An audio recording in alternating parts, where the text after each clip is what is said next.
योगी जी, हमें हमारे मीडिया समूह न्यूज़ 18 को इस इंटरव्यू देने के लिए आपका बहुत बहुत धन्यवाद। आप बहुत दिनों बाद मीडिया से बात कर रहे हैं, दूसरी पारी में पहली बार। मैं एक अलग रुख देख रहा हूं इस बार मुख्यमंत्री का। एक नई उत्साह है, एक नई उमंग है, और मैं ये देख रहा हूं कि इस बार इकॉनमी पे बहुत बड़ा फोकस है, इस बार रिफॉर्म्स पर फोकस है। और आपने बहुत मेहनत की है पिछले कुछ महीनों में ग्लोबल इन्वेस्टर समिट करने की, जो कि अभी कुछ ही दिनों में होने वाला है। तो मेरा पहला सवाल ये है कि $1 ट्रिलियन इकॉनमी, जिसको कि अगर मैं थोड़ा सिंप्लीफाई करूं अपने क्या कहते हैं दर्शकों के लिए, तो करीब 80 लाख करोड़ से ज़्यादा की इकॉनमी, ये आप 4 साल में करना चाह रहे हैं, 2027 तक करना चाह रहे हैं। कैसे कर पाएंगे ये सब? राहुल जी, मैं धन्यवाद देता हूं आपको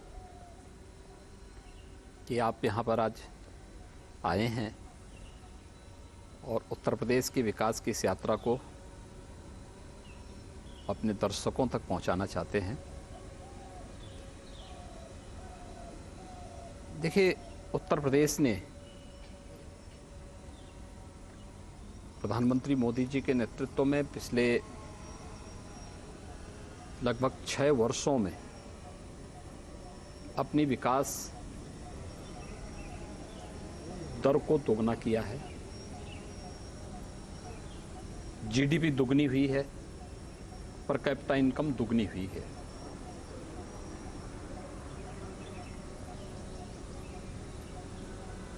उत्तर प्रदेश $1 ट्रिलियन की इकोनॉमी बने। प्रधानमंत्री मोदी जी ने पहले जो यूपी का जो फर्स्ट इन्वेस्टर समिट था फरवरी 2018 में, उस समय इसका एक लक्ष्य हम सबको दिया था। इन्वेस्टर समिट के उन कार्यक्रमों को व्यवस्थित ढंग से आगे बढ़ाने के लिए हम लोगों ने कार्य प्रारंभ किया। इसी दौरान वैश्विक महामारी कोरोना आ गई। कोरोना के कारण बहुत सारी चीज़ें ऐसी थीं जो आगे बढ़ नहीं पाई। उसने इकोनॉमी को भी काफ़ी हद तक उसके मार्ग में एक बाधा खड़ी की थी। लेकिन अब कोरोना से लगभग उत्तर प्रदेश भी, देश भी उभर चुका है। अब हमारे सामने था कि हम इसके लिए क्या नया प्रयास प्रारंभ करें। और अगर वास्तव में यूपी जैसे स्टेट की 25 करोड़ जनता के जीवन में परिवर्तन लाना है, अगर भारत को प्रधानमंत्री जी के विजन के अनुरूप $5 ट्रिलियन की इकोनॉमी बनानी है, तो उत्तर प्रदेश को अपना रोल उसमें अदा करना पड़ेगा। इसके लिए व्यापक रिफॉर्म किए गए। उन सेक्टर्स की पहचान हुई जिनमें यहाँ पे निवेश हो सकता था। 25 ऐसे सेक्टर निकले, उनकी पॉलिसी बनाई गई।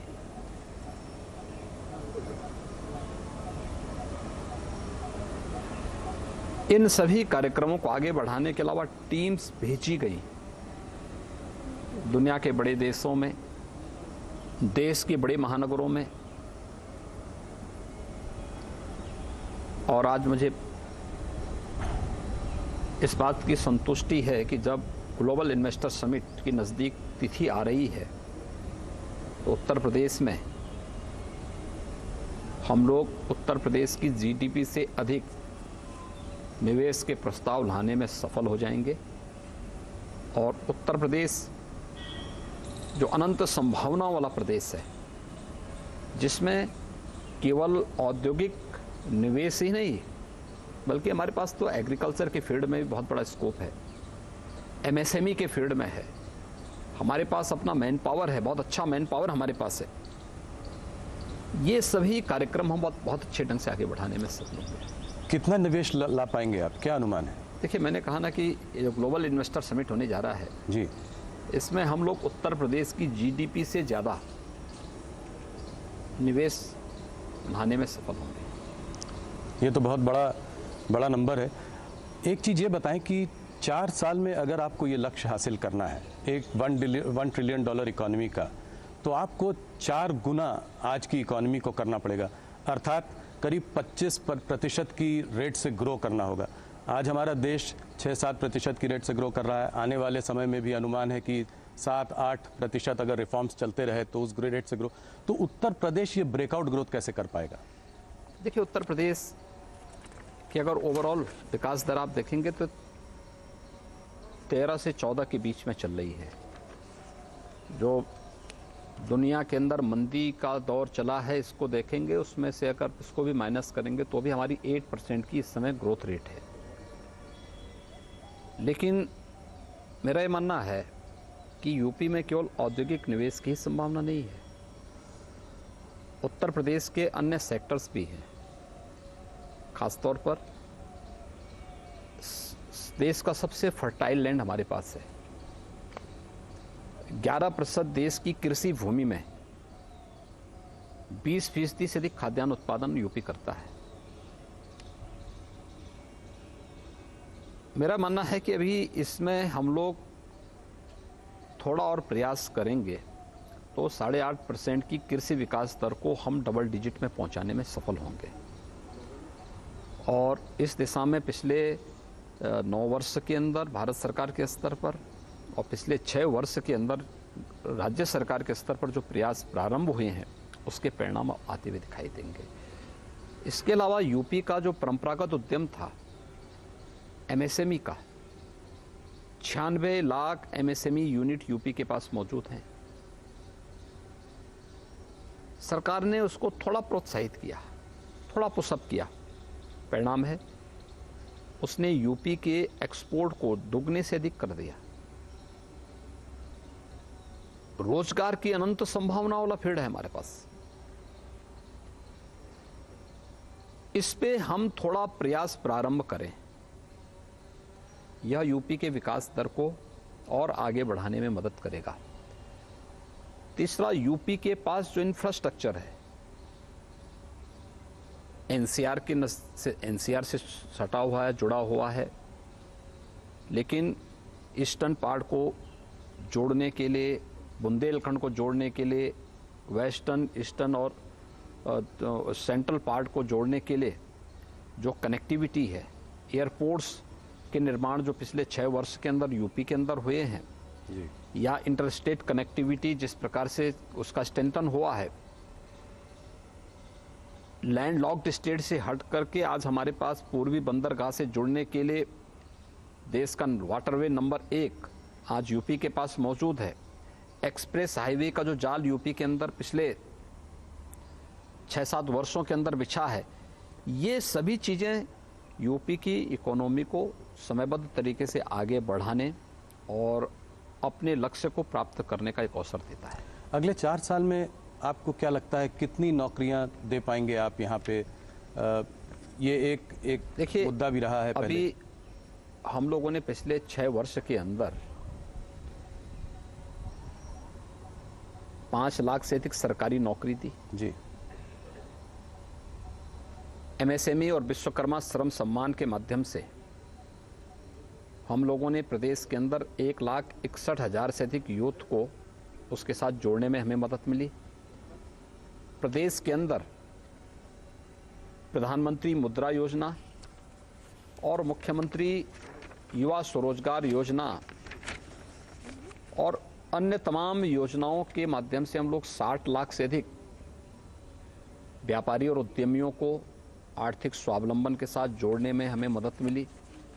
यह हमारे पिछले 5-6 वर्षों का है। अगले 6 वर्ष के अंदर जिस प्रकार से लोगों ने और दुनिया के उद्यमी और निवेशकों ने यूपी में रुचि ली है, अगर इन सब के परिणाम अगर आप देखेंगे तो मेरा ये मानना है कि यूपी लाखों नौजवानों को नौकरी की सुविधा यहाँ पर देने में सफल होगा।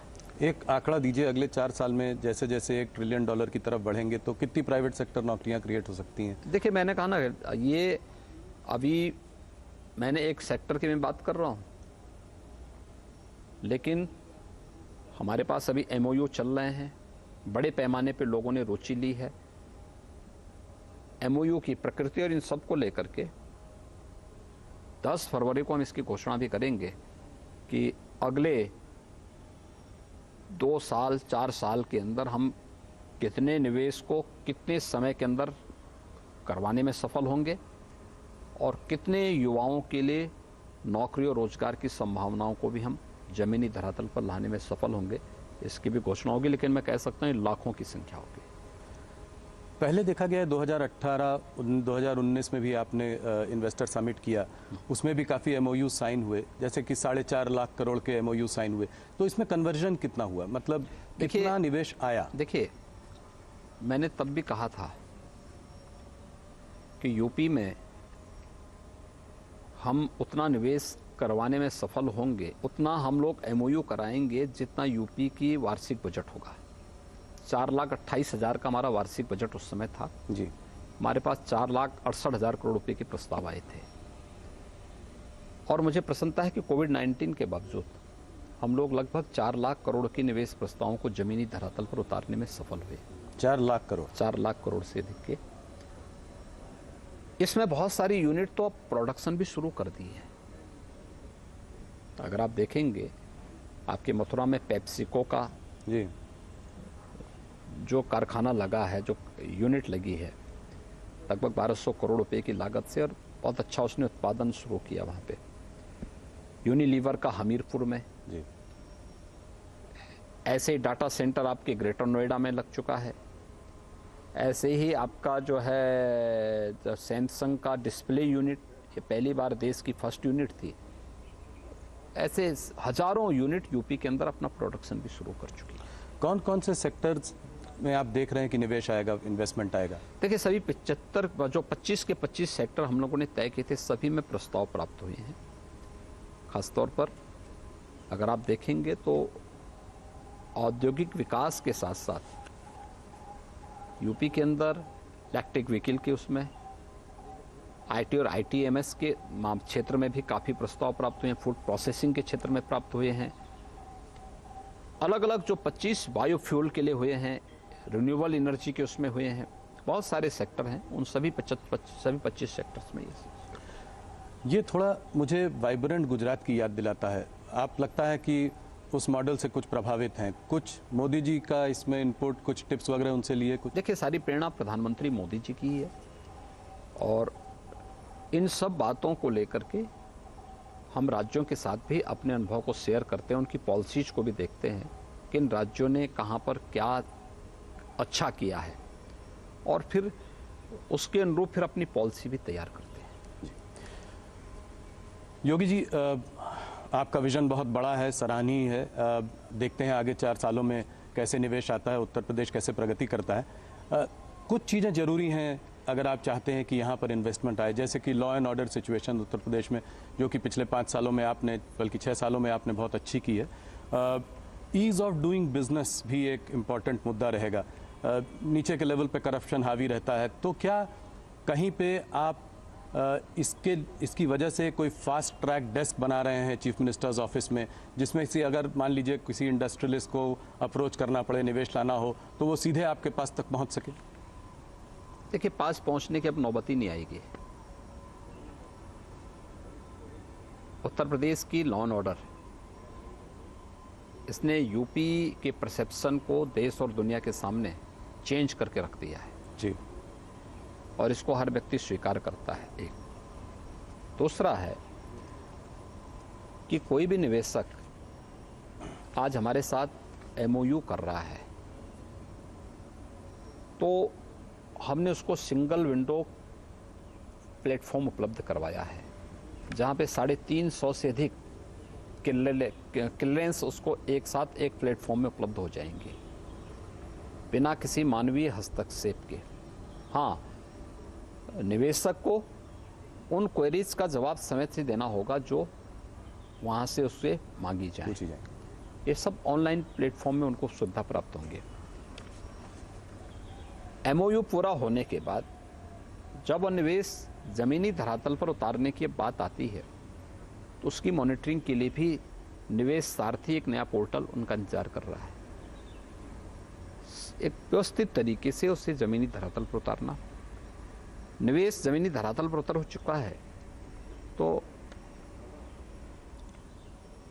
IMS इंसेंटिव मॉनिटरिंग सिस्टम से वो स्वयं जुड़ जाएगा। कब कब शासन का इंसेंटिव निवेशक को जाना है, ये सब ऑटो मोड में सब होता हुआ दिखाई देगा। ये 3 प्लेटफॉर्म हम लोगों ने उपलब्ध कराए हैं हर एक निवेशक के लिए, और मेरा मानना है कि ये किसी भी प्रकार की मानवीय हस्तक्षेप से मुक्त CM कार्यालय इन सब की मॉनिटरिंग स्वयं करेगा। तो आप इस पर खुद एक नज़र बनाए हुए हैं, खुद देख रहे हैं इसको। योगी जी, इस बार बहुत हल्ला था कि आप वर्ल्ड इकोनॉमिक फोरम पे जाने वाले हैं, आखिरी में आपने जाने का इरादा बदल दिया, ऐसा क्यों? देखिए, मेरी यहाँ व्यस्तता थी हमारे सामने उसी समय। देखिए, अगर मेरा ये कार्यक्रम जो है किसी एक उसके साथ बनता, जो है नवंबर में अगर दुनिया में हमारी टीम गई होती, तो हम लोग उस समय अपने उस टीम के साथ, उस समय मेरा भी कार्यक्रम एक बार कुछ जगह जाने का था। उसी समय कुछ राज्यों में इलेक्शन आने के नाते या उत्तर प्रदेश में उपचुनाव आने के नाते हम लोग कार्यक्रम नहीं दे पाए, मैं जा नहीं पाया। बाद में ग्लोबल इन्वेस्टर समिट और G20 से संबंधित समिट एक साथ आ गई, तो मेरी यहाँ लोकल व्यस्तता के नाते मैं फिर वहाँ के लिए समय नहीं निकाल पाया।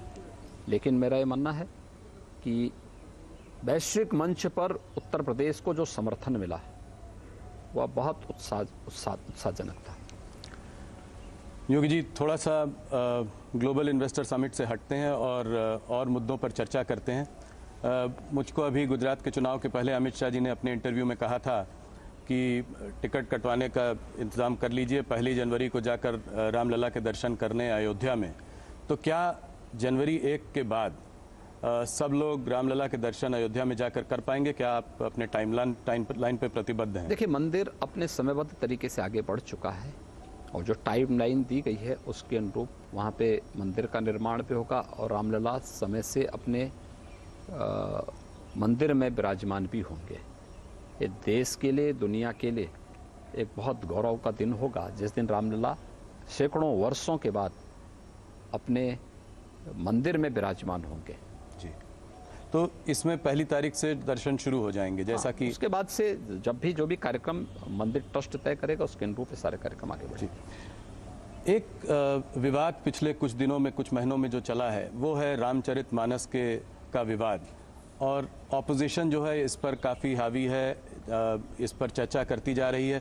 आपका क्या मत है इस पर? आप इसको कैसे देखते हैं? देखिए, जब भी उत्तर प्रदेश के अंदर विकास के किसी बड़े प्रोजेक्ट को लेकर के, बड़ी योजना को लेकर के, बड़े कार्यक्रम को लेकर के हम लोग आते हैं, तो जिन लोगों ने विकास के बारे में कभी सोचा ही नहीं, जिनकी डेवलपमेंट की कोई सोच नहीं है,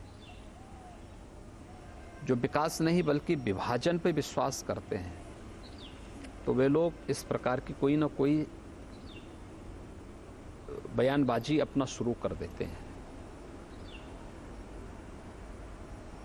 उत्तर प्रदेश के अंदर ग्लोबल इन्वेस्टर समिट एक बड़ा आयोजन है, और इसके साथ ही G20 का समिट, यह उत्तर प्रदेश के लिए भी और देश के लिए भी एक अवसर है जब वैश्विक मंच पर हम लोग अपनी छवि को, अपने सामर्थ्य को प्रस्तुत करने का एक अवसर हमें प्राप्त होगा।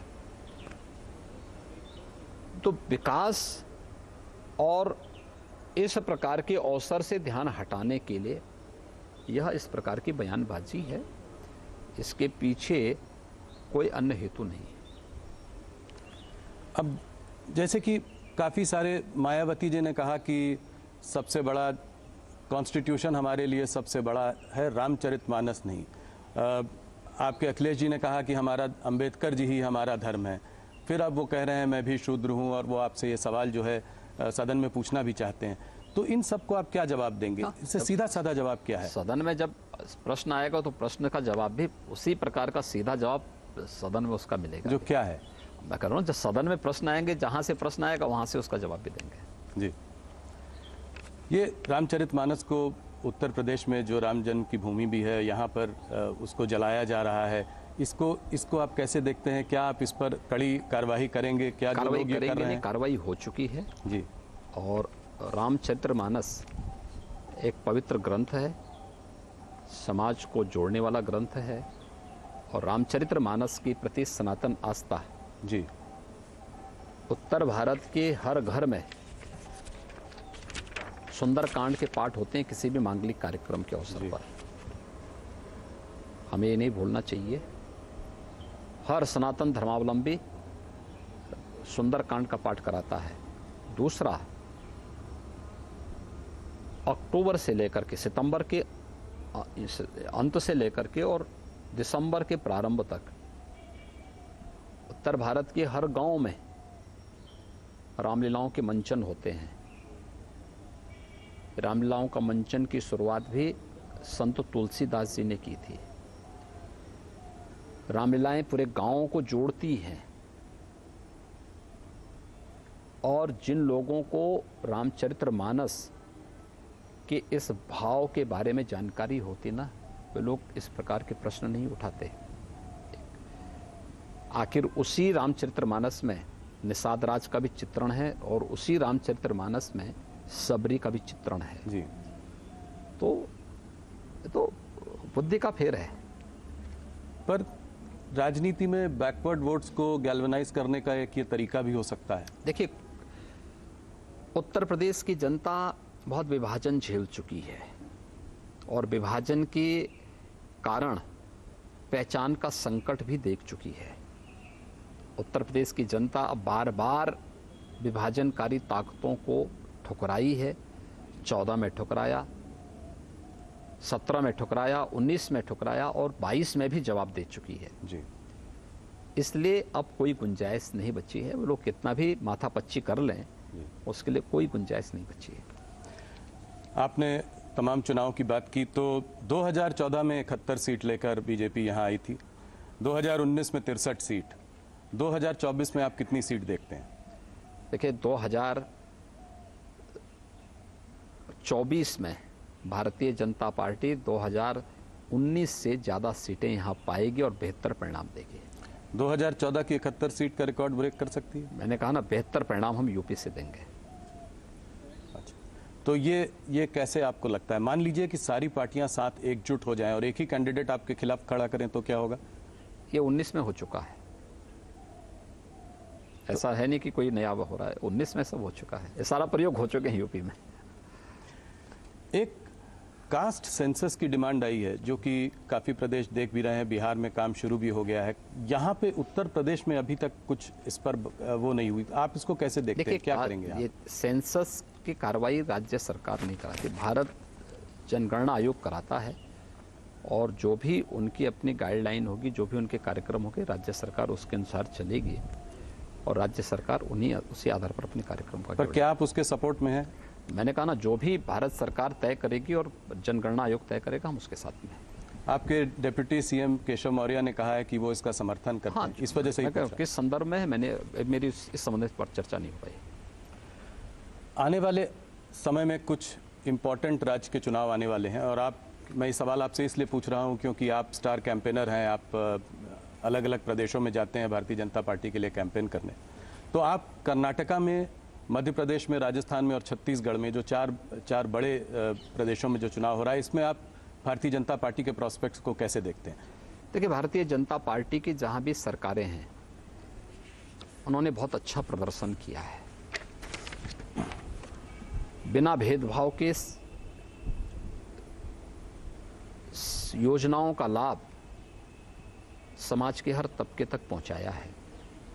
दूसरा, भारतीय जनता पार्टी का मतलब डबल इंजन की सरकार। तब शासन की गति मीटर गेज की नहीं होती, बुलेट ट्रेन की होती है और यह भारतीय जनता पार्टी शासित राज्यों में देखने को मिलता है। वहाँ विकास के कार्य हों, वहाँ पर लोक कल्याणकारी योजनाओं को जमीनी धरातल पर उतारने का हो या गरीब कल्याणकारी योजनाओं का लाभ हो, समाज के प्रत्येक तबके को बिना भेदभाव के प्राप्त होती हैं, हो रही हैं और ये चीज़ें हमें बहुत अच्छे ढंग से वहाँ देखने को मिलती है। कर्नाटका में थोड़ा बहुत ऑपोजिशन देखा जा रहा है कि कुछ समय से थोड़ी प्रबल है, जैसे कि कर्नाटका में भारतीय जनता पार्टी की सिचुएशन उतनी अच्छी नहीं लग रही है। राजस्थान में भी अशोक गहलोत मजबूत हैं, मध्य प्रदेश में कमलनाथ जी से कांटे की टक्कर की उम्मीद है, छत्तीसगढ़ में भूपेश बघेल जी की भी सरकार जो है काम कर रही है। तो इन सब के रहते आपको उम्मीद है कि क्या इन 4 राज्यों में भारतीय जनता पार्टी सरकार बना पाएगी? देखिए, कांग्रेस के कुशासन से देश उब चुकी है। राजस्थान हो या छत्तीसगढ़, दोनों जगह जनता में एक असुरक्षा का सा वातावरण है। डेवलपमेंट के कार्य बाधित हुए हैं।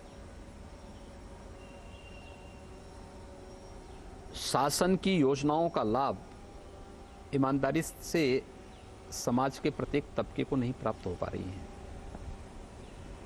लेकिन इसके ठीक विपरीत अगर आप देखेंगे, मध्य प्रदेश हो या कर्नाटक, विकास एक स्पीड पकड़ा है। और मैंने कहा ना कि जब सेंट्रल में जिस विचारधारा की सरकार है वही उसी पार्टी की सरकार राज्य में है, तो विकास की दर दुगनी होती है, कई गुना बढ़ती है। तो डबल इंजन की सरकार का लाभ न केवल इंफ्रास्ट्रक्चर में बल्कि विकास की हर योजना के साथ साथ लोक कल्याणकारी और गरीब कल्याणकारी योजनाओं के साथ भी जुड़ती हुई दिखाई देती है। और भारतीय जनता पार्टी शासित दोनों राज्यों में ये सब लाभ बहुत स्पष्ट रूप से देख सकते हैं। इससे जुड़ा हुआ सवाल है राहुल गांधी की भारत जोड़ो यात्रा। इस यात्रा का क्या असर पड़ा है पूरे देश में? क्या इससे राहुल जी की छवि में कोई अंतर पड़ा है? राहुल जी भारत जोड़ो की बात कर रहे हैं, उनका एक ये रहा है कि नफरत के बाजार में हमें एक मोहब्बत की दुकान खोलनी है। तो सीधा सीधा निशाना आप लोगों पर है, ये कह कर कि आप लोग नफरत फैला रहे हैं। आप इसके बारे में क्या कहेंगे? 1947 से क्या कर रहे हैं लोग? इस देश में जाति के आधार पर, मत और मजहब के आधार पर, क्षेत्र और भाषा के आधार पर ये विभाजन तो कांग्रेस की ही देन है। तो जो उन्हें विरासत में मिला है वही तो देश को दे रहे हैं। उन लोगों ने तो वही किया है, तो स्वाभाविक रूप से वही काम कर रहे हैं। देखिए, राहुल जी जो हैं अपनी नकारात्मकता को छोड़ते ना तो उसका लाभ कांग्रेस को मिलता है, लेकिन नकारात्मकता उनकी सारी उपलब्धियों पे पानी फेर देती है। तो आपको लगता नहीं है कि भारत जोड़ो यात्रा का कुछ प्रदेशों पे कोई असर रहा है? जैसे कर्नाटका हो गया, हरियाणा हो गया, इन सब प्रदेशों पे कोई? देखिए, किसी भी कार्यक्रम में भीड़ की उपस्थिति से आप उसकी सफलता को नहीं मान सकते। कॉमन मैन ने उसको किस रूप में लिया है, इसके अलावा और कितनी दूर तक, कितनी देर तक उसका इम्पैक्ट होगा, ये भी उस पर निर्भर करता है। उस पार्टी का अपना विषय, अपना एजेंडा होगा, अपना उसको करने के लिए पूरी तरह स्वतंत्र हैं। लेकिन उनको देश के सामने ये भी बताना चाहिए कि उसका उद्देश्य है क्या।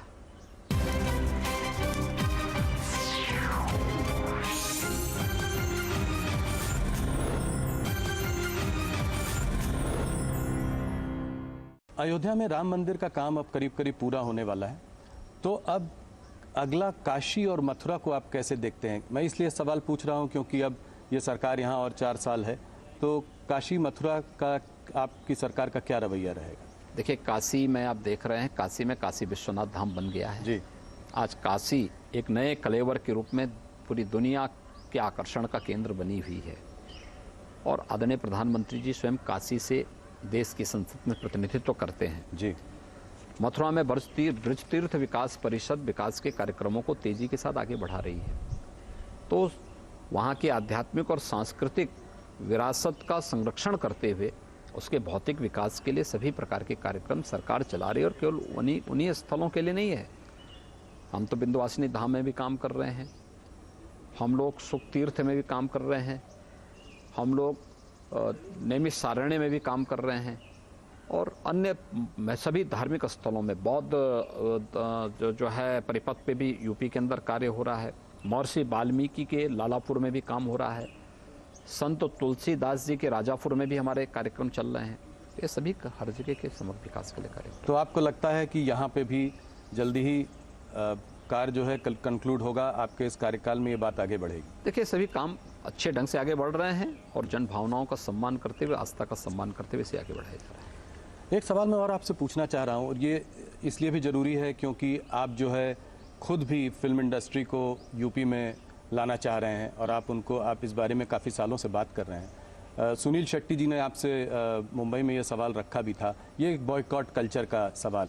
अब जैसे बेशरम रंग पठान जो फिल्म आई थी उसके चारों तरफ काफ़ी विवाद रहा।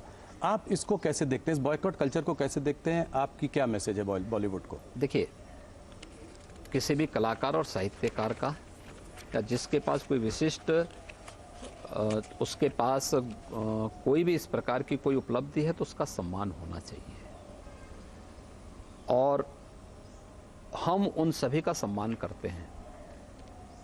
उत्तर प्रदेश ने फिल्म के लिए अपनी पॉलिसी भी बनाई है, और यहाँ पे बहुत सारी फिल्में, पहले की तुलना में ज़्यादा फिल्में यहाँ पर आज उनका निर्माण हो रहा है, उसके बारे में तमाम कार्यक्रम चल भी रहे हैं। हाँ, ये फिल्म डायरेक्टर को भी ध्यान रखना होगा कि कोई फिल्म बनाते समय भूलवश कोई घटना होती हो तो अलग विषय है, लेकिन जानबूझ करके कुछ इस प्रकार के सीन न दें जो कहीं विवाद को जन्म देते हो और जन भावनाओं को आहत करते हो। नहीं, सही बात। एक और मुद्दा है जो कि जिस पर आपसे मैं सवाल पूछना चाह रहा था, सीधा सवाल है मेरा। Prohibition of unlawful religious conversion act जो है, उस पर आप लोगों की क्या प्रतिक्रिया है? मैंने देखा है कि यहाँ पे एक उसको सज़ा भी हुई है कन्वर्जन के लिए, काफ़ी सारे केसेस भी रजिस्टर हुए हैं, मगर मेरा एक लार्जर बड़ा सवाल है जो कि मैं आपसे अक्सर विवाद करता भी रहता हूँ कि इस कन्वर्जन की इस मुद्दे से आप लोग इतना जुड़े हुए क्यों हैं? ये तो रिलीजियस प्रैक्टिस, हम चाहे जो रिलीजन को प्रैक्टिस करना चाहें हम कर सकते हैं, तो ये कन्वर्जन का मुद्दा जो है इतना अहम क्यों? हर व्यक्ति को अपने अनुसार अपनी उपासना विधि चुनने का अधिकार है जी। इसमें किसी प्रकार का कोई बंधन भी नहीं है, लेकिन लोभ से, लालच से, छल छद्म से ये करने का किसी को अधिकार नहीं है। एक दूसरा, रिलीजियस डेमोग्राफी एक सच्चाई है, इसे भी हमें स्वीकार करना होगा, और अगर ये सच्चाई नहीं होती तो 1947 में देश का दुर्भाग्यपूर्ण विभाजन भी नहीं होता है। तो डेमोग्राफिक इम्बैलेंस को कैसे करेक्ट करेंगे? ये इसके लिए कोई लॉ लाने की बात है? हमारे यहाँ ऑलरेडी हमारे यहाँ एक्ट बन चुका है। हम 20 में एक एक्ट बना चुके हैं जी। यूपी गवर्नमेंट इस संबंध में अपना एक्ट बना चुकी है और उसको लागू भी कर चुकी है, उसी में सजा हो रही है। जिससे आपको लगता है कि आने वाले समय में ये डेमोग्राफिक इम्बैलेंस ठीक मैंने कहा ना, ये सभी चीज़ें हम लोग पहले से इसके बारे में सतर्क होकर के अपना कानून बना चुके हैं, हम उसको लागू भी कर चुके हैं। योगी जी, मैं आपसे इस बारे में भी पिछली बार पहले भी चर्चा कर चुका हूं। मैंने आपसे सवाल किया था कि आपका मुसलमानों से क्या रिश्ता है। मैं उसी सवाल को थोड़ा आगे ले जाना चाहता हूं कि मुसलमानों को आप कैसे जोड़ेंगे अपने साथ? मोदी जी भी आजकल कोशिश कर रहे हैं कि जो है पासमानदा मुसलमानों को जो है अपने साथ जोड़ा जाए।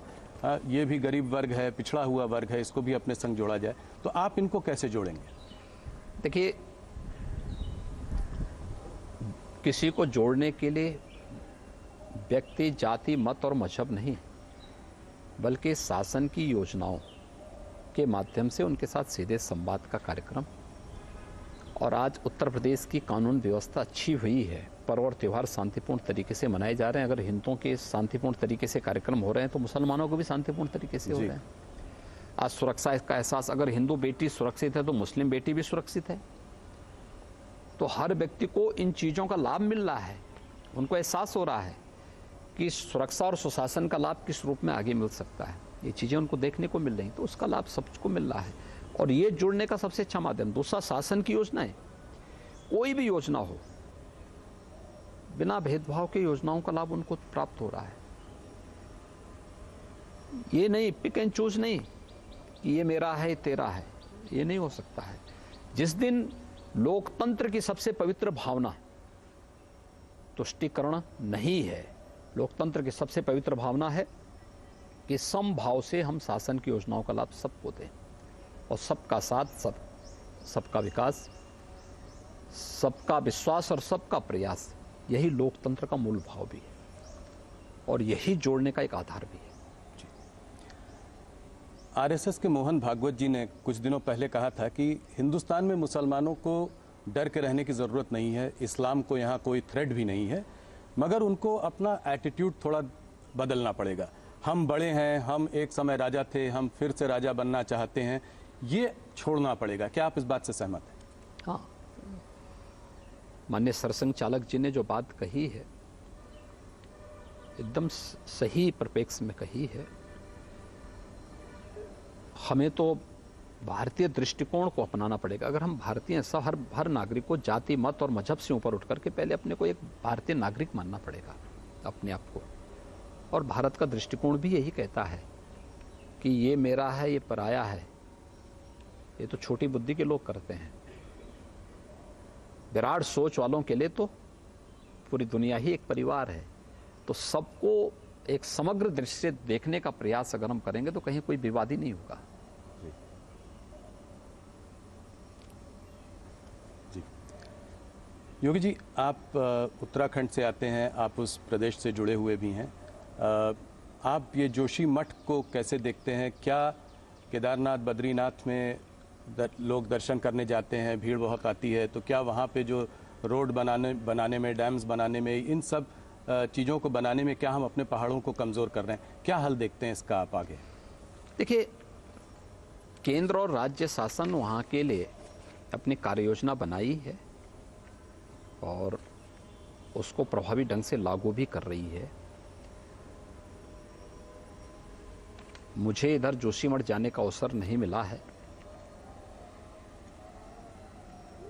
लेकिन हम लोगों को स्वयं भी, जो सभी लोगों को इस बारे में देखना होगा कि डेवलपमेंट कहीं हो, पहाड़ में हो या मैदान में हो, अनियोजित और अवैज्ञानिक जब भी होगा तो उसके दुष्परिणाम से कोई वंचित नहीं रहेगा।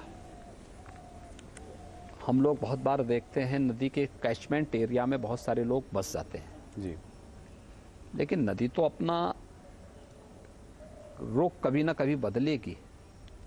तो सबसे ज़्यादा जनहानि और धनहानि उस समय होती है जब कैचमेंट एरिया में विकराल रूप नदी का देखने को मिलता है। तो प्रकृति के साथ खिलवाड़ जब भी होगा तो उसके दुष्परिणामों से मानवता अपने को अलग नहीं कर सकती है। जी, एक और विवाद हाल में जो चल रहा है, उपराष्ट्रपति और कानून मंत्री ने कोलिजियम सिस्टम जो जजेस की नियुक्ति के लिए होता है उसमें लैक ऑफ ट्रांसपेरेंसी की बात करी है। आप इसको कैसे देखते हैं? देखिए, इसमें माननीय कानून मंत्री और महामहिम उपराष्ट्रपति जी का बयान स्पष्ट आ चुका है। मुझे लगता है कि मुझे बीच में बोलने की कोई आवश्यकता है भी नहीं और मेरे वक्तव्य को बीच में डालने की कोई मतलब भी नहीं होता इस प्रकार के मामलों में। अब पिछले 5-6 सालों में जो है 370 भी, आपके जो कुछ मुद्दे थे, राम जन्मभूमि का मुद्दा था, 370, ये सब हो चुका है। अब एक बड़ा मुद्दा जो बचा है वो है यूनिफॉर्म सिविल कोड का मुद्दा। तो इसका अगले कुछ सालों में आप कैसे देखते हैं कि इसका रोड अहेड क्या है इसके लिए? देखिए, उसमें कॉमन सिविल कोड, इस संबंध में अलग अलग राज्य सरकारों के द्वारा अपने अपने यहाँ कमेटियां गठित की गई हैं। जैसे उत्तर प्रदेश के लिए हमारा लॉ कमीशन इसको देख रहा है।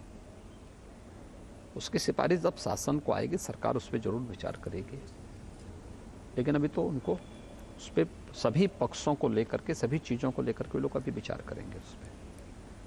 तो उसी के बाद कुछ होगा यहाँ? हाँ, जो भी निर्णय लेना होगा उसके बाद फिर निर्णय करेंगे। योगी जी, आप राम जन्मभूमि आंदोलन से बहुत पहले से जुड़े हुए हैं। कुछ लोगों का मानना यह है कि इस बार मुलायम सिंह यादव जी को, स्वर्गीय मुलायम सिंह जी को जो पद्म विभूषण दिया गया, कार सेवकों पे 1990 में उन्होंने गोली चलाने के आदेश वगैरह दिए थे, तो इसको आप कैसे देखते हैं? देखिए, हर एक व्यक्ति के जीवन में उसके सकारात्मक पक्ष भी होंगे, कुछ नकारात्मक पक्ष भी होंगे। लोक सेवा में एक लंबे कालखंड तक उनके द्वारा किए गए योगदान के लिए उन्हें पद्म पुरस्कार से सम्मानित किया गया है। लेकिन इस समाजवादी पार्टी के लिए एक अवसर था कि जब प्रधानमंत्री जी और भारत सरकार के प्रति कृतज्ञता ज्ञापित करते हैं, लेकिन समाजवादी पार्टी की डिक्शनरी में कहीं कृतज्ञता शब्द है ही नहीं, धन्यवाद शब्द है ही नहीं।